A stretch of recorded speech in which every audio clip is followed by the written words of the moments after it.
Hi, Jen Skoglund here. So, are you unsure of how often you should be weighing yourself to track your weight loss progress? In this video, I'm going to be going over and breaking down why you shouldn't be weighing yourself daily and a more beneficial way of tracking your progress. So if you're a yo-yo dieter and you're looking for some actionable steps to take towards your own weight loss goals, I have a free Facebook link in the description below. So let's get into why a scale isn't an accurate way to be tracking and measuring your progress, and why you shouldn't be weighing yourself multiple times or a day or even daily. So let me ask you, has this ever happened to you? You start a new nutrition or exercise program, you're super invested, and you go for a week, maybe 2 weeks, and you're doing all the right things. You go to step on the scale for the first time since implementing this. You're sure that you've lost weight because your shirt is feeling better, you can button those pants easier, maybe your abs even feel tighter, and you don't see that number shift. In fact, you step on and maybe it's the same number or even a number that's a little bit higher. So what's happening here is that fat and muscle weigh the same, right? And especially when we're beginning our fat loss journeys, what is often happening with our bodies is that we are losing fat, but we're replacing it with the same amount of muscle. So a pound of fat weighs the same as a pound of muscle. You're doing a 1-for-1 exchange quite frequently. The difference is the reason why you're having those non-scale victories, those clothes that are fitting better, is because muscle density is much smaller. So the space that a pound of fat is taking up is much larger than the space that a pound of muscle will.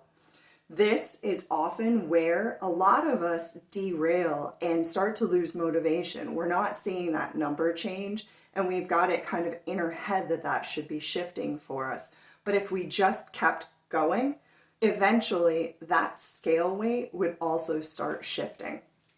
The second thing to know is that weight naturally fluctuates for all of us throughout the day. You can actually have a 5 to 10 pound difference if you weigh yourself in the morning compared to at night.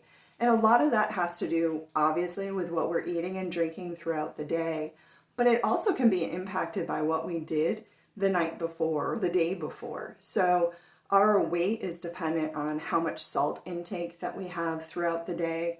Carbs, we need to eat them, but hydrate, it holds water. So did we have a higher carbohydrate intake the day before, which is absolutely fine, but we may hold on to a little bit more water because of it. Also, heat, humidity plays a big factor in just swelling and holding on to fluids.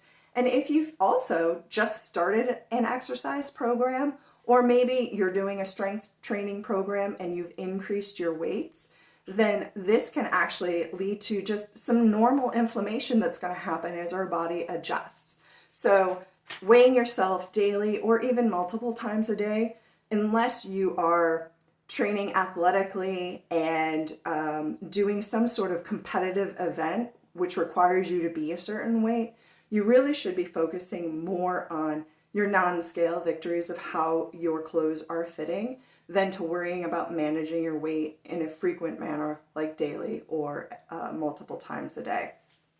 Third, what I always share with my clients too, that I'm going to share with you, is that a better method for measuring your progress, because you're going to see it happen first often before the weight loss, is taking measurements of yourself. So I stick with simple, right? So a chest, the waist, and the hips for initial measurements for tracking progress. And generally, I'll have them do it every week, maybe every 2 weeks as we're getting started.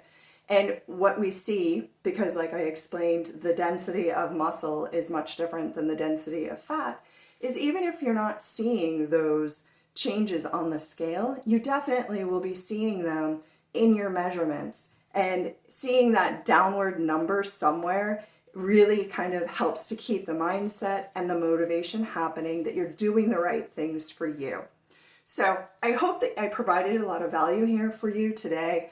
And as I mentioned earlier, if you're looking for support, if you're looking for action steps that you can be taking today, then I really encourage you to click the link below to my Facebook group, Total Metabolism Makeover. I share the behind the scenes look of a lot of the information that I share with my one-on-one clients to help them get into the health, the fitness, the weight loss journey that they are seeking. And if you join right now, I also have a big bonus of the 5 ways to restore your metabolism that I'm sharing. So you can hop right in and start taking action today. I look forward to seeing you there.